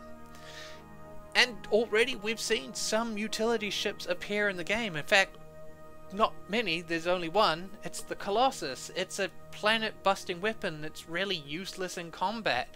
But nevertheless, there it is, a military option which doesn't revolve around simply having an even bigger ship that's more powerful than the other ships. That's cool. That's something that's useful. It's particularly useful in getting through choke points which might be guarded by an FTL inhibiting fortress world. And to top it all off, it's an Ascension perk, which means that not everyone's going to have it. Some empires are going to have it, and you're going to have to take that into a consideration when you go to war with them. That they've got a Colossus, and maybe they will get through that particular stronghold that you've set up in order to blockade them from getting into the core of the empire. That's cool. That's something that I want to see more of as we go forward. But there is one more big feature that we have in the game, one more thing that you can do during the mid-game, and that is crises. Now, during the game, end-game and mid-game, there are crisis events which can occur. The mid-game crisis happens to generally be slightly weaker than the big bad scary one at the end game, and they're only a recent addition, but they are something fun that can shake up the structure of your galaxy and the various power dynamics therein, at least potentially. They are also inevitably military in nature, which is a shame, but I can't really complain about that since there is no real economic or diplomatic systems in place which could potentially be used to create an economic crisis for your empire to deal with or something of that nature. So right now we have to settle for what we've got, and several of these crises are great and several of them are terrible. The first mid-game crisis, and possibly the worst, is the AI rebellion. It's basically a civil war which can occur in the event that you happen to have AIs advanced enough to become sentient and demand rights. In this event, if you don't give them rights, there's a chance that they will rebel against you and you'll eventually devolve into what is a civil war. And it's interesting in the fact that you will potentially lose a bunch of territory, planets, and resources that those planets produce. It's something which is kind of cool, but also it's probably what makes it the worst crisis, from your perspective at least, to play through, because it's going to lead to the weakening of your empire. And it's probably the one that's the most easily avoided. You simply give the AI rights, or you don't research that technology, and there you go, problem averted. You don't have to give the AIs rights if you don't bother to upgrade them to a point where they would demand the rights. And if you do give them the rights, there's really no ongoing consequence. It's a no-brainer. Give the AIs rights. There's no downside to it, really. So why bother to withhold it when there's a chance that something bad could happen? I've never actually had to fight through an AI rebellion, which is a shame, because if you gave me various pros and cons to weigh up in the situation where I might decide to risk it, I would. But there are no pros and cons. There's only really a con there. I could get an AI rebellion. Let's avoid that. It's also kind of terrible in the fact that, like all of the current crises, it simply spawns some fleets magically out of thin air for you to fight against, so that this AI rebellion actually has a military force. It's a shame, because it would be cool if these crises had their own various mechanics by how they came by their ships and military forces, rather than having them spawn out of thin air to a degree which is hopefully strong enough to fight against you. It's even worse when you consider the fact that the AI typically will end up spawning a fleet which is too weak to really fight against you in any event, so it basically becomes a mop-up operation to fight against the AI's rebellion and reconquer them, and then that's it. It's done, and you no longer have AIs in your empire. So, okay. It's not a good crisis. Fortunately for us, we have two which are better. So the second crisis, and the one that I like second best, is the Great Khan. This is one involving marauder empires. These are a special type of empire which you choose the number of during galaxy creation. These guys are basically raiders and mercenaries, and you can bribe them on occasion to raid your rivals and enemies so that they launch a military raid against them, or perhaps they'll raid you and steal your resources. Sometimes you can even hire them out as mercenaries to reinforce your fleets at particular times during lengthy wars when maybe you need just a little bit of an extra boost. But at some point during the mid-game, sometimes a Great Khan will appear who will unify at least one of the marauder empires and start leading them to glory. Now unfortunately that just means spawning magic ships. There'll be a bunch of them. They'll spawn inside their home system and that's it. Sometimes they'll go out and conquer someone. You can end up with them vassalizing many other empires, but only temporarily, because you see the entire event is tied around the Great Khan, who has a physical presence in the galaxy, and if their ship is destroyed in combat, there's a chance that they'll die unable to escape the battle, and that will result in the entire event simply ending.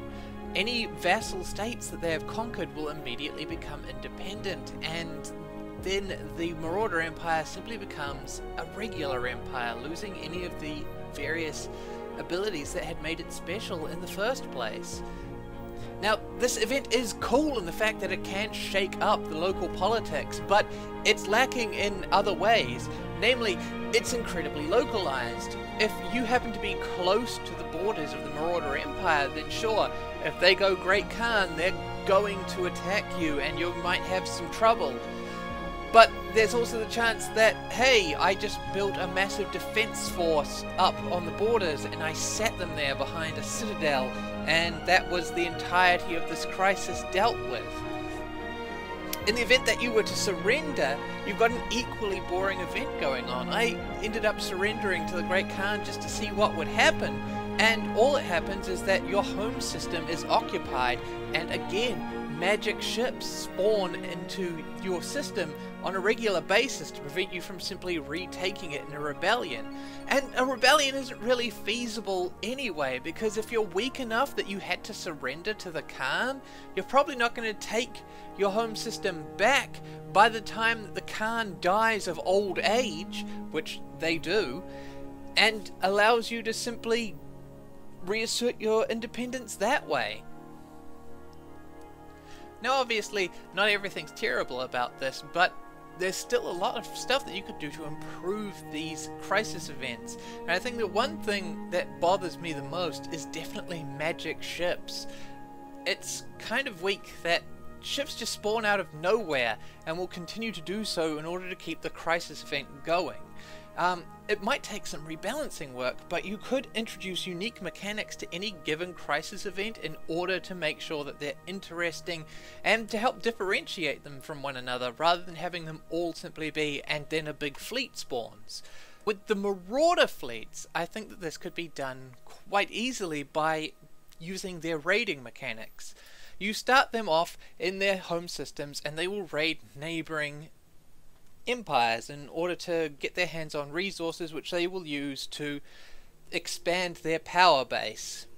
The better they are at raiding, the more resources they get, and they can invest these into various different projects.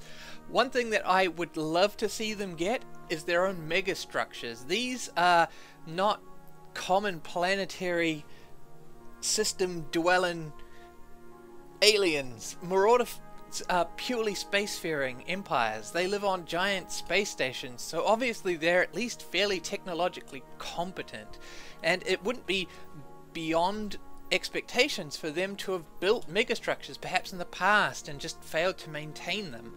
One thing that I think would be cool and help expand their ability to raid would be if you gave them a unique hypernet slingshot. Basically a giant gate which would allow them to fire their ships in a one-way trip to any other point in the galaxy. It gives them a massive tactical advantage, and it would allow them to raid further afield. One of the big things with Marauder fleets, if you happen to be far away from them, is that quite often you'll get a notification that the Marauders have decided to raid you and they're on their way, and their ships will die en route because there's no way for them to get to your space in order to initiate a raid. And that's a shame, because come on, sometimes you're locked down in an area and maybe a little bit of a raid, something for you to do with your ships, would ultimately be a welcome break from the monotony of sitting on your hands waiting for a stockpile to build up so you could build a mega structure or expand your fleet or something like that. And this one-way mega structure slingshot thing would be a way that they could simply crop up, start raiding and destroying things, and then maybe try to flee your system with a bunch of resources in tow. And if you let them get away, you know that that's only going to strengthen their position as they attempt to retreat back into their empire's regular space through normal space. So you've got a chance to stop them and perhaps prevent them from building up yet more power. In addition, you don't necessarily have to give them the mega structure straight off the bat. It could be the option that their early raids are all based around them repairing these damaged slingshot structures so that they can expand their raiding capabilities. And in this way you could see that they start to raid more and more often as they gather more and more resources towards the end of the mid-game, signaling that a Khan is going to start rising, and maybe even signaling which of the Marauder empires is about to do it, because you realize that, hey, I've noticed that there's a lot of raids coming out of that guy's space. I think that he's getting ready to go Khan and attack me. It's time for me to start building up my defenses in case the Khan's fleet jumps into one of my systems. I think that that would help differentiate them from the other currently existing crises, as well as fixing the problem that they have with magic ships simply spawning in. It would be a cool feature added to the game, and far more exciting than what we currently have. Now there is one more crisis, and that is the Great Tempest. It's my favourite, although it too is a magic ship crisis. In fact, all of the crisis events are magically spawning fleets. However, this one's got a few extra things going for it which makes it more interesting, and it's something of an event which will occur in the mid-game or sometimes even earlier. You see, this is a crisis event that was introduced in the Distant Stars DLC pack, and what happens is throughout the galaxy there are hypernet gateways which you can activate and use to instantaneously move your ships between various different gates in a network. However, there's a special set of gates called the L gates, and these ones have been sealed by a precursor race that sadly no longer exists anymore.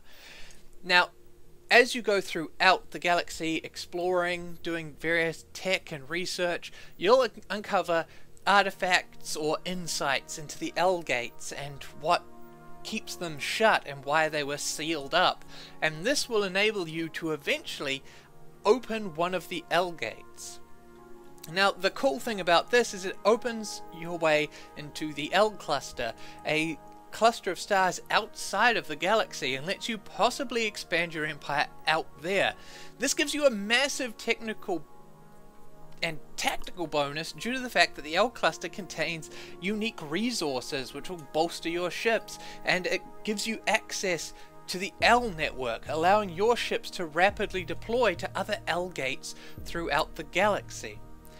The problem is that sometimes, not always, but sometimes, the Great Tempest is inside the L cluster, a swarm of nanites which form themselves into ships and go out and raid other empires, destroying them and basically being cataclysmic, as a crisis event should be. Now obviously they're simply magic ships, and within the L cluster there is a factory which spawns more and more ships until it's destroyed. Your goal is ultimately to get into the L cluster and destroy said factory. It's not incredibly difficult. What makes this, however, cool is the fact that whoever opens the L cluster is the only one who doesn't get attacked. When you open an L gate, the Grey Swarm will be able to flood out of the L network, which has been reactivated, into the rest of the galaxy. Your scientists, since they're operating on their own L gate, are able to seal it before anything comes through.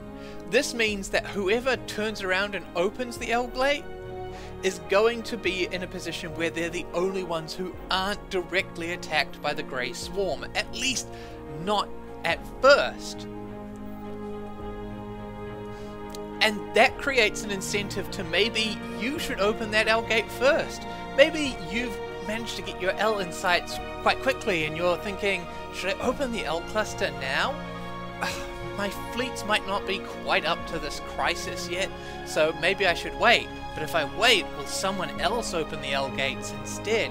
And then they'll come through my gate and they'll attack me. At least if I open it, I'm going to be safe since no one will be able to use my L gate in order to attack me through. So maybe I should open it.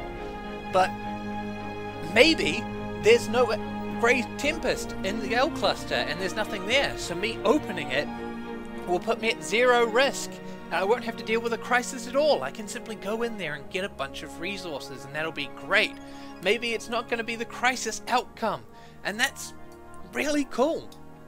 It's something where you're weighing up the pros and cons, and maybe, especially in a multiplayer game, you're thinking, I really want to get into that space and claim it for myself, but potentially I'm not ready for it, but potentially there might not actually be a problem there. It might be a good thing for me to open it. And even if I'm not the one who opens it, so many options. It's something that you have to sit there and think about for a little while also having the pressure from others who might be similarly thinking about opening it. And that's why I love it. I think it's great. Although I would love to see interesting new mechanics introduced to the nanite swarms. Why not have them develop or evolve as they consume new technologies and things as they go through? Obviously, they shouldn't be a huge threat. Again, it's a mid-game crisis and we don't want them to eat planets or anything, because that would destroy the fabric of the galaxy before the end game occurs. It's fine for them to simply be a large-scale military threat at this point, not an absolute cataclysm. But unique mechanics would be great to see for each of these crisis events. And on top of that, it would be cool if there were more options for the L cluster, and thankfully this is something that Paradox has already announced that they're planning to do. The L cluster currently only has 2 potential outcomes. Either the Great Tempest is there, or the L cluster is empty and whoever got in there first gets to claim it as territory of their own empire. And that's cool and all because it gives you that consideration, but by having more options be available, whatever they are, for various different outcomes, there's just more to consider when you're making these choices, and I think that that would be particularly great. So the end game rolls around. We've had our mid-game crisis, things have hopefully been shaken up a little bit, and now it's time to wrap up the game. For me, the end game is less fun than many other people seem to think that it is, and I feel this way largely because by the end of the game your empire has become homogeneous with all of the other empires. Your research has reached a point in which you are now on repeating technologies. These are techs which you can simply research endlessly over and over again for generic bonuses, things like extra shields, extra armor, extra weapon damage or firing rate, more core sector systems, things like that. And by this point, every other empire is probably also onto these techs, which means that you're not getting massive advantages or disadvantages as you have a certain tech and they don't. Everyone's using the same sort of stuff. We've got all the options available to you, and it simply comes down to who's got the biggest fleet. And hey, I've got more repeating tech than you do, so my shields are 15% stronger than yours are. That sort of thing. It's not particularly exciting, at least not from my perspective. There's also the fact that you've probably been steadily growing for a couple of centuries by this point. there's no decay within the empire, there's no stagnation, there's no chance for smaller empires which are fresher and younger than you to step up and take their place on the world stage. No, the old empires from the beginning, the ones that managed to get the most territory and were the strongest when the mid-game rolled around, they're still the strongest at this point. They're the ones who probably survived intact through the mid-game crisis, because it's the small empires that suffer. And I often feel like this is a problem that the game has, although one which I'm not expecting to see explored anytime soon. Hopefully at some point we'll start to see decline mechanics introduced into the game, or some sort of mechanic which makes you offset constant expansion and advancement to put you on a back foot. Sometimes games will introduce a system like pollution, where you need to balance that against just constant growth. You've got something else to offset that in order to keep you from just getting bigger and bigger and steamrolling. And maybe we'll see that with diplomacy additions, where other smaller empires might be able to intrigue their way to power rather than necessarily just through military force. But we're not there yet, and that means that by this point you've got fleets that have all the same options, you've got very little to differentiate yourself from other empires, and it's not particularly exciting. You've probably researched all your technologies at this point. You've got your ascension perks. Your empire is at its peak. It's got nowhere else to go. And it's a shame, because after all that time that you've spent building your empire, installing gates and strategic systems, it can be kind of a shame to sit there and go, well, now what? I've just spent hours and hours playing the game to get my empire to this point, and there's nothing else to do. Roll on the endgame crisis. This is the last hurrah, the final battle, the culmination of everything that you've probably been building your empire towards. And this should be a cataclysmic event, something huge and galaxy changing. It should be the ultimate test of your skill, but instead it's just more magic ships. Several endgame crises. There's technically 3 officially, but we can count things like End of the Cycle and the War in Heaven amongst these crisis events as well. The War in Heaven is one of my favorites. It's basically a giant war in which 2 of the ancient declined empires, the fallen empires of the galaxy, will awaken, reassert their dominance, and force every civilization in the galaxy into an all-out war. It's incredible when it happens. Unfortunately, what often ends up happening, even if you stack the deck by including all of the fallen empires on a single galaxy map, is that someone will conquer them before they have a chance to trigger this event.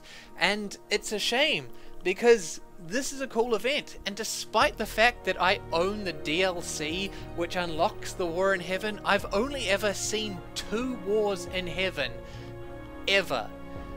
In all the time that I've played the game, only 2 times has this event rolled around. It would be nice, perhaps, if there were options in the Galaxy Creation menu which would allow you to stack the deck even further for certain crisis events occurring. And I think that this would be particularly cool with the War in Heaven, since it's not technically a crisis event. That means that that can happen simultaneously with another crisis event. As it is, currently, your endgame crisis tends to be exclusive. You don't get all 3 of them. So having the ability for it to stack with a War in Heaven, a massive intergalactic war, would be something very cool. Now, as for 3 endgame crises, what we have are the Praetorian Scourge, the Contingency, and the Unbidden. Each of these are mutually exclusive, although technically you can mod the game to make sure that all 3 of them, or multiple versions of them, will occur. Each of them is differentiated probably only by the fact that their magic ships have different configurations. The Praetorians have a lot of armor, for instance, whereas the Unbidden have more shields. And so, knowing which one's coming, you can usually specialize your ships in order to counteract their ships, making combat against them harder or easier. But ultimately, it feels like they're three flavors of the same thing. A lot of large fleets spawn into the galaxy and then they move out and attack everything around them. Now there's a bunch of problems with the endgame crisis events. One of them is the fact that they're kind of hard to balance. You don't know how the galaxy is going to be at the end of the game. Sometimes you'll have a lot of little empires who aren't particularly strong and can't field a large fleet. Maybe you've split up empires and vassalized chunks of them. Things like that, so that there's no giant superpowers. Or maybe you've entered a game and there's nothing but superpowers there. I had a game in which I struggled to get my ships to the point in the galaxy where the crisis had spawned before the local federation destroyed it. I managed to get in there at the last second so that my ships could also fire on the Unbidden portal. It was kind of a shame because that sucked.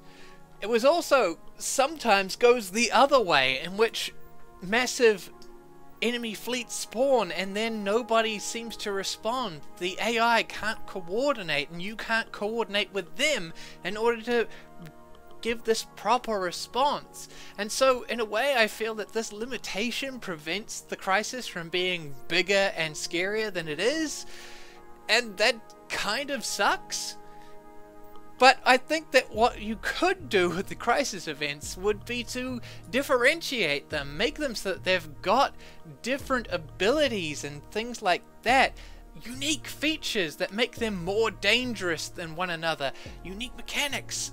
It could be so much better than what it is, especially considering that this is the end game. You're not going to be playing past this point. So why not go all in? Destroy planets, destroy entire solar systems if you want.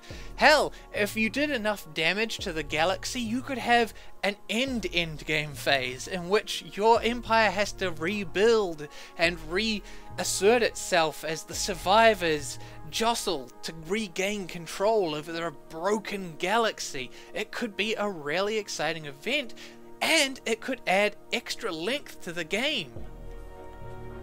To highlight what I mean, I'm going to talk about the Contingency. Why the Contingency? Because they are the only crisis event that seems to spawn for me. Unfortunately, one of the other flaws that the endgame crisis has is the fact that it's not even on how they spawn. There are trigger events on how the crisis event happened to be triggered. For example, the Praetorians are your default. Like, if nothing else happens, the Praetorians will happen. But if you have jump drives, you've got an increased chance of getting the Unbidden.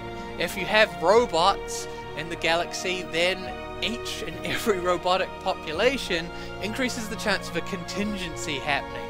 And that's a massive problem since every empire seems to have access to robots, and you've also got synthetic empires who are entirely robotic.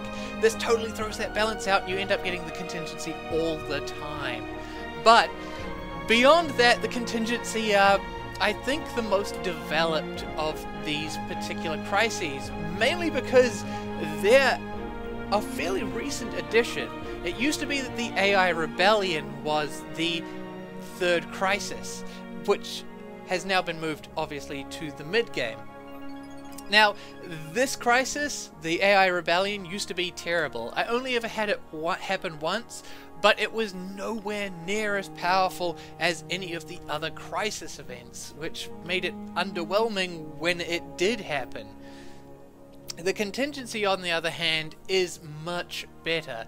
At some point during the game, you'll find that synthetics and droids, robots from across the galaxy are disappearing, and that a strange signal has started to be emitted throughout the galaxy, and it's interfering with advanced AIs, etc., etc. This is particularly bad if you're a synthetic empire, by the way, since it will weaken your ships, lower the productiveness of your populations, and it's still fairly bad for organic civilizations as well if they have sapient AI computers on their ships or happen to rely on a lot of droids or anything like that. But after a while, eventually sterilization hubs will appear. These planets will simply crack open and reveal that there's a machine world underneath, and these machine worlds will spawn giant magic fleets which will then spread out and begin to attack everyone. The contingency here is unique in the fact that it will spawn 4 sterilization hubs, and that kind of helps with another problem that I've often found with the other crisis events, namely that they often end up being too localized. They don't feel like they're a massive galactic threat because they're happening on the southern side of the galaxy, and maybe it's entirely in your backyard, or maybe it's entirely far away from you and someone else has to deal with it. Either way, it doesn't feel like it's a big world-shattering event. See itself, since it has 4 sterilization hubs spread throughout the galaxy, it feels like it's already on a much larger footing than the other ones. It's on a grander scale. It's not simply happening in the south, it's also happening in the east, west and north. It's happening all over the galaxy. That's what a crisis event should feel like. Now the contingency is of course a AI which is determined to wipe out all life in the galaxy in order to prevent what it calls the singularity from occurring. Now you've got the option, of course, of fighting back against the contingency, and since you knew that the ghost signal was coming, it's been well signaled, you've probably got your giant fleets, and you've turned around and customized them so that they counteract contingency ships. The contingency ships being identical each and every game that you play. They always have the same strengths and weaknesses to be exploited. Of a shame, because if you are really fighting a super AI, it should at some point realize that, hey, all my ships suck against yours. I'm going to just build a Mark II version of these things where I differentiate them so that they have adapted Borg style to your tactics. I think that that would be a really nice feature to add to the contingency, or hell, any of the other particular crises as well, the ability to adapt. Especially considering the nature of these things, the Unbidden perhaps less so, but the Praetorians, they're a biological race of living spacefaring entities. They should surely be able to evolve and adapt to various different circumstances, develop resistances so that you have to constantly rotate your fleet designs in order to counter them. Something big like that I think would make them more intimidating and more worthy of their status as a crisis. Biggest thing I think that you could do would be to give them unique mechanics. Let's look at the contingency and how they simply spawn gigantic fleets until you destroy the sterilization hubs that spawn them. The basic formula for all of the crisis events. Why not give them something terrifying, something absolutely horrifying, a Leviathan / Colossus, a planet-eating machine which flies around and literally destroys planets, harvests their resources, and then these resources that come out of this machine form into, let's call them trade ships, and fly back to the sterilization hub where they are then built into new fleets to expand out into the galaxy, rather than simply spawning fleets at regular intervals. I think that this would be a great improvement because, number one, you introduce something absolutely scary and terrifying about the contingency. They've got this giant unique ship class which they use to build more ships and harvest resources, and while their initial fleets push outwards, it gives them a chance to establish themselves because they're going to be destroying entire planets, and that's scary because it's going to mess up the galaxy and the state of it. And as they harvest resources and push outwards from their core worlds, it becomes more and more difficult for the contingency to hold that space necessarily. It's going to have a long supply line from its planet eater back to the sterilization hub, which opens up the opportunity for raiding and attacking that supply line, destroying their ability to reinforce as you destroy their current massive jumbo fleets that are flying around. Something I think which would really help the initial phase of the crisis events, because quite often what happens is you know they're coming. The instant they spawn, you jump on them, and then you just batter them into the ground, destroying them flat out before they have a chance to establish themselves and build any momentum. By adding that giant Colossus / Leviathan, something that's powerful enough to hold out on its own, you've got a chance for the contingency to expand. You've also got a chance for you to cut off their supply, have some sort of tactical deployments to get around, to think about as you fight defensive war and fall back further and further until you can have that opportunity to push back. You've also got that tactical massive battle where you think, this is my chance to jump in and destroy the planet eater, and that's gonna have a massive effect on the contingency, because suddenly they can't reinforce anymore, and maybe I have to sacrifice a fleet to take it out, but I do, and I managed to get there, and now we can start to fight back on this quarter. I think that something like that would be huge, and something that's missing from the game is just that galaxy changing event, something horrible, something that will destroy worlds, that will reduce solar systems to just being worthless empty space. It's the end game. Why not go all in?